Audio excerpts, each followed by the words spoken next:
Oh.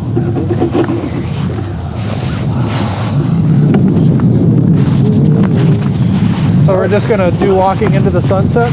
Yes, sir.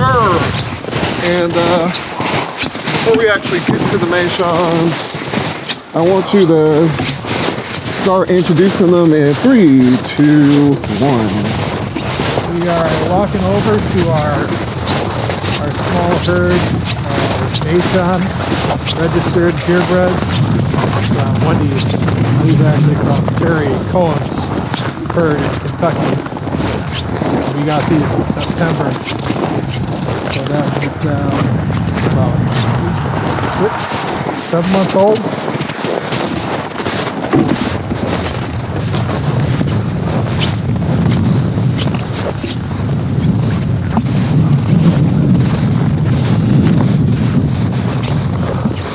Oh, look at the piggies! Oh, piggy!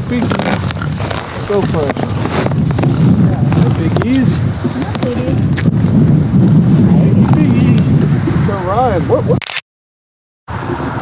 Well, you know, they're a docile breed, and we really don't have any experience with them just yet. So the end goals are yet to be, yet to be determined.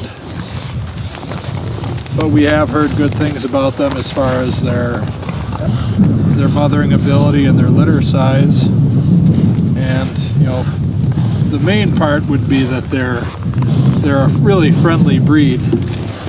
So for anyone that wants to start out, the first time having pigs, I think that the Meishans are going to be a good first time pig. We have noticed that they don't test the fence as much as the other pigs, and they are generally just slower.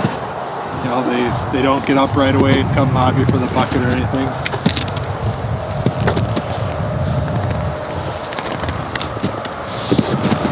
So having this breed, how they fare in this type of environment? Because I think you said they came from Georgia, correct? The boar we got in a different pen, he's from Georgia. These are from Kentucky. But they, like anything, they were exposed to the elements in September, here in Wisconsin, so it wasn't exactly cold, so they had plenty of time to acclimate just like any other pig on the farm. The biggest issue that I would have with, bringing animals from another farm to ours is that we don't use heat lamps during farrowing, which generally produces a pigger that has a little bit more fur on it and has a little bit more that burrowing instinct.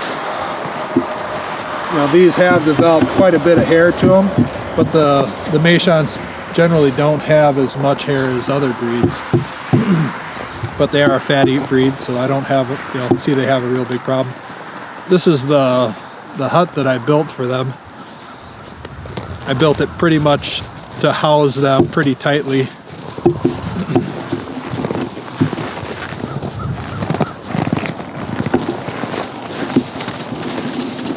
I don't know if you can really see inside of here, but there's barely enough room for them to all stack inside there.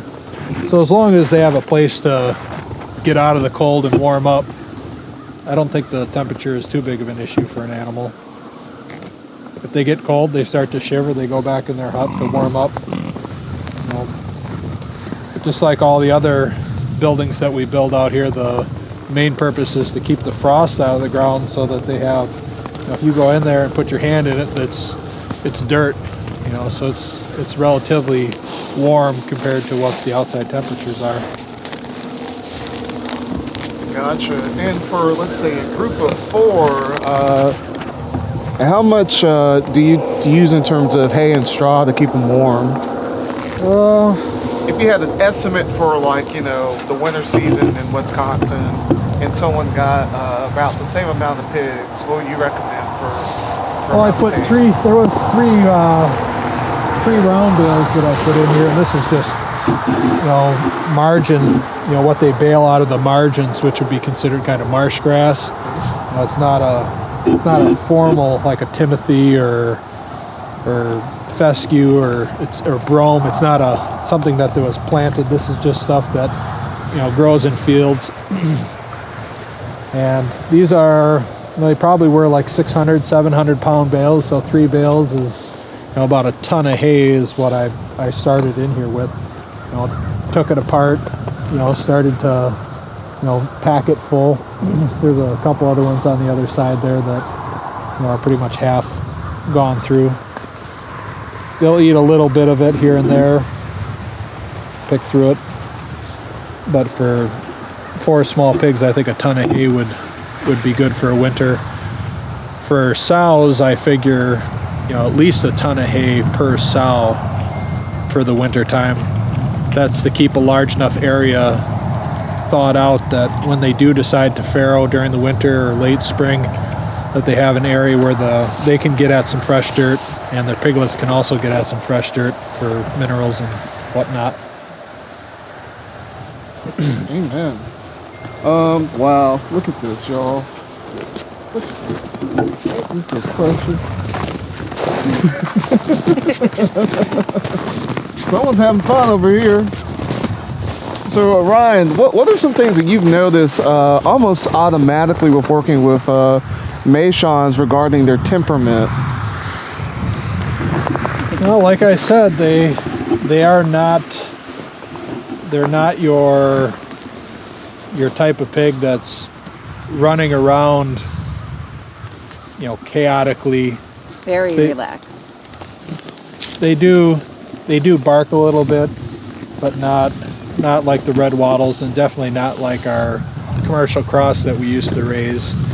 The commercial cross, you'd spook them and they would take off running in all directions and run into each other and knock each other out.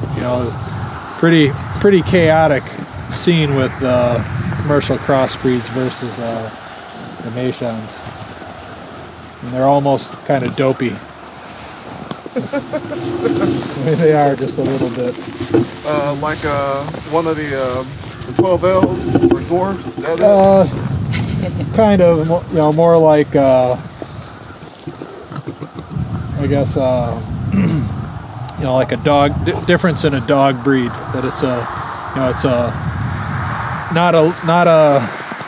not an aggressive dog breed. It's more chill dog breed, I guess, like a golden retriever or a lab. I don't know all my different dog breeds, but they're not like a greyhound where they've got to run all the time, or a husky where they just have to have something to chew on and something to do. These pigs are pretty content with just sitting in the sun. I like that, and I work with some Meishan breeders and got some good friends who are raising these pigs. And one thing they talk about is how that low activity helps even with land and pasture management as well. All pigs root, but I know one thing that's defined the Meishan is that it's a low rooter. It doesn't root nearly as much as a very hyperactive pig would normally root. I would agree with that. When we turned them out on here, they did turn over pretty much every inch of soil, but they weren't out there just digging holes for the sake of digging holes. So I don't know if they necessarily will till less, but they might leave you less holes to fill with your backhoe or your skid steer when you're done with the pasture. Amen to that, because don't want to be fixing potholes, that's for sure. Not in the pasture. So you can see she's eating a stick. Or she was eating a stick. So I don't know exactly what that's all about, but pigs just being pigs. Yep.